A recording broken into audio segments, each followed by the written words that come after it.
बात ऐसी है ना कि भारत का शिक्षा तंत्र इतना खराब है, इससे हमें पता लगता है कि जब नेताओं को वोट चाहिए होता है तो पोलिंग बूथ अपने मोहल्ले तक लाए दिए जाते हैं। 10-15 मिनट की दूरी पे वोटिंग सेंटर भी होता है। अगर कोई फिर भी परेशानी हो तो सरकार खुद गाड़ी भेजकर घर तक आती है और उठवा लेती है, क्योंकि एक भी वोट छूटना नहीं चाहिए। वहाँ सरकार बहुत बढ़िया, बहुत संवेदनशील हो आपकी जनता के लिए, लेकिन जैसे ही ये बात पढ़ाई की आती है तो यही सरकार बहरी हो जाती है, आंधी हो जाती है।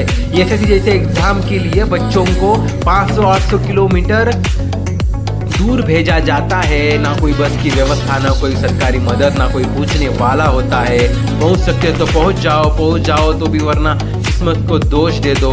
और अगर किस तरह से पहुंच भी जाते हो तो गारंटी नहीं कि एग्ज़ाम आपको होगा, क्योंकि एग्ज़ाम होगा भी नहीं, इसकी भी गारंटी नहीं है, क्योंकि कभी कभार सर्वर डाउन हो जाता है, कभी कभार बायोमेट्रिक फेल हो जाती है, कई परीक्षा ही रद्द हो जाती है। वहाँ मेरे देश का सिस्टम, जहाँ शिक्षा को हमेशा सबसे आखिरी में रखा जाता है, जहाँ आवाज़ उठाने वाले को लाठियाँ मिलती है, जेल मिलती है। लेकिन सबसे ज़्यादा चुभने वाली बात यह है कि जो शिक्षक आज सड़कों पर लाठियाँ खा रहे हैं वो कोई आम शिक्षक नहीं है, वो ये लोग हैं जिसके पढ़कर बच्चे देश के अलग अलग कोनों में एसी पे बने, किसी ने डिफेंस में नौकरी पाई, किसी ने मिनिस्ट्री में अधिकारी बने, किसी ने पुलिस, बैंक, रेलवे या न्याय व्यवस्था में नाम कमाया।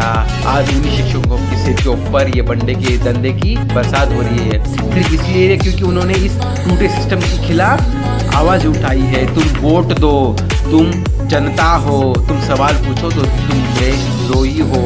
ये देश तब तक तरक्की नहीं करेगा जब तक यहाँ शिक्षण व्यवस्था एक औपचारिकता बनी रहेगी, जब तक छात्रों के सामने सिस्टम के बूटे तले उछले जाते रहेंगे। आज जो सड़कों पे विरोध कर रहे हैं वो कल इस देश का इंजीनियर, अफसर, डॉक्टर या शिक्षक बन सकता था, लेकिन सिस्टम ने उसे सिर्फ एक समस्या समझा, और जब समस्या समझ नहीं जाता तो उसे सिर्फ दबा दिया जाता है। इस बार वोट देने से पहले इतना ज़रूर सोच लेना कि तुम्हारी सरकार तुम्हारी पढ़ाई के वक्त कहाँ